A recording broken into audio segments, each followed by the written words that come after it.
আমি এই যে বরবটি আর কুমড়োর বিচির পোস্ত বানাবো, তরকারি বানাবো।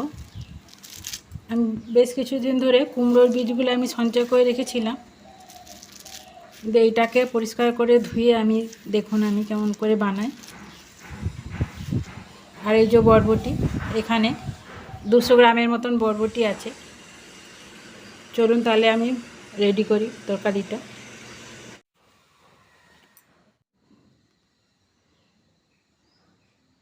এই যে দেখুন, এইভাবে আমি ছাড়িয়ে নেব।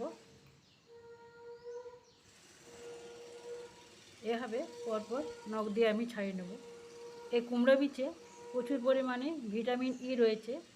যে কুমড়ো বীজ কেন, যে কোনো বীজেই প্রচুর পরিমাণে ভিটামিন ই রয়েছে। তাই কুমড়ো বীজকে আমরা ফেলে না দিয়ে আমরা যদি খাই তাহলে আমাদের স্কিনের পক্ষে ভালো হয়।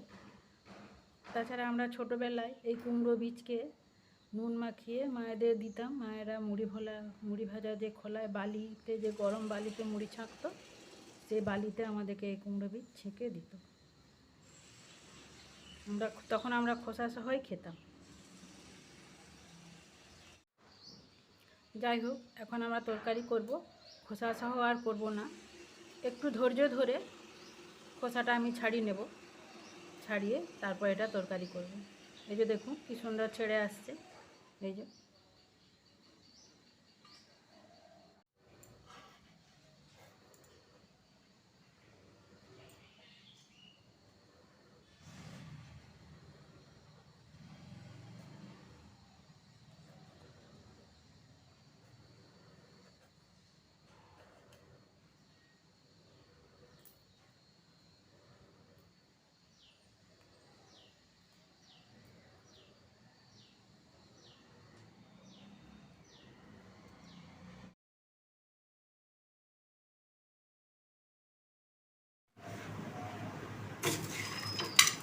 আমি এই যে 2 চামচের মতন ছাড়িয়ে নিয়েছি।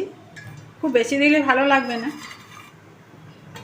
এটা আমি কড়াইটা আগে থেকে গরম করতে দিয়েছিলাম, একটু শুকনো খোলায় নেড়ে নেব।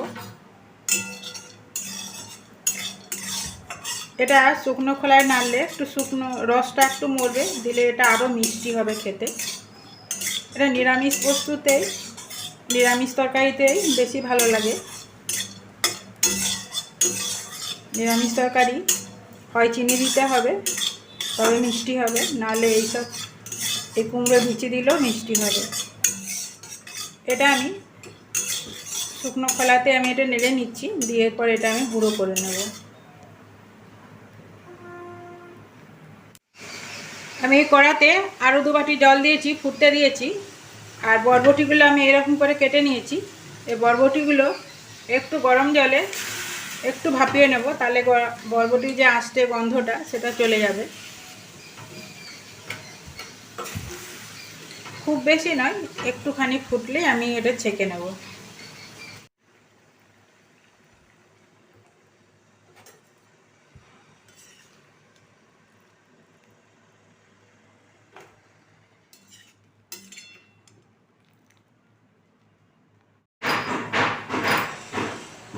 কড়াইটা আমি গরম করতে দিয়েছিলাম। আমি এটা সর্ষের তেল দিয়ে দিচ্ছি। তরকারিটা সর্ষের তেলেই করতে হবে। জিরা দিয়ে দিলাম,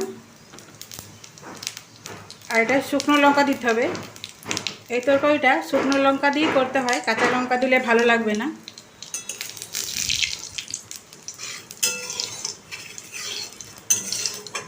শুকনো লঙ্কা থেকে সুন্দর গন্ধ উঠতে শুরু করেছে। এরপর আমি এই আলুগুলো দিয়ে দিই।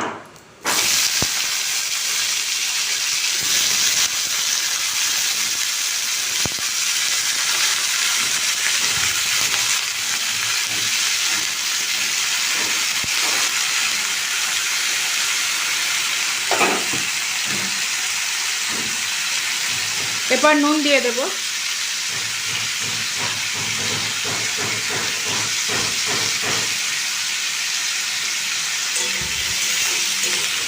এরপর এটা নেড়ে চেড়ে ঢাকা দিয়ে কিছুক্ষণ কষে নেব।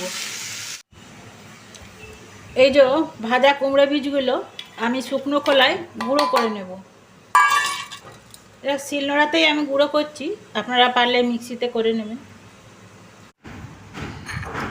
এই যে দেখুন এত সুন্দর গন্ধ উঠেছে গুঁড়ো করতেই, মানে আপনারা নিজেরা না ভেজে গুঁড়ো করলে আপনারা বুঝতে পারবেন না এর গন্ধটা কত সুন্দর। মনে হচ্ছে যেন এখনই খেয়ে নিই তরকারি না রান্না করে। তরকারি দিলে তো তার স্বাদ আরও বিরাট হবে।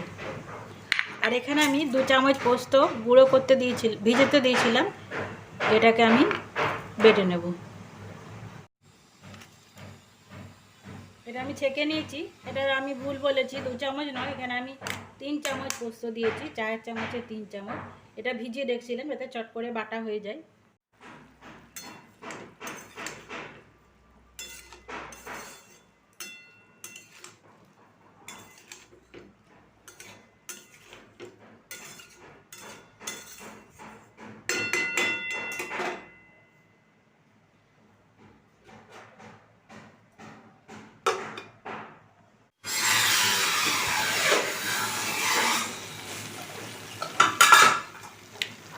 আমার একটু জলটা শুকনো হয়ে গেছে, দেখি সেদ্ধ হয়েছে কিনা।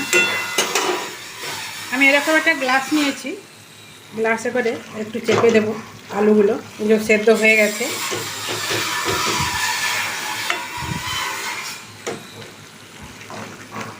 এটা করে একটু ঘেঁটে দিই।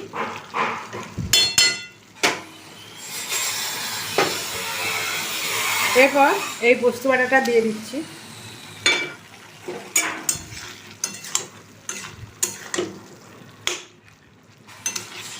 এরপর গ্যাসের আঁচটাকে বাড়িয়ে এরপর এই যে ভেজে রাখা কুমড়োর বিচি এটাকে দিয়ে দিলাম, দিয়ে এটা মাখিয়ে একটু ভেজে নেব।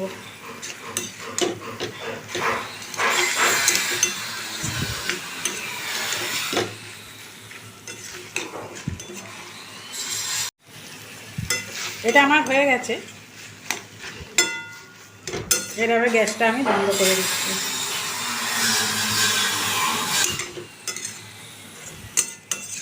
এটা গরম ভাত, রুটি, পরোটা, পান্তা ভাত যাতে মন যায় খাওয়া যাবে। আমার এই রান্নাটি যদি ভালো লাগে লাইক আর সাবস্ক্রাইব করতে ভুলবেন না যেন।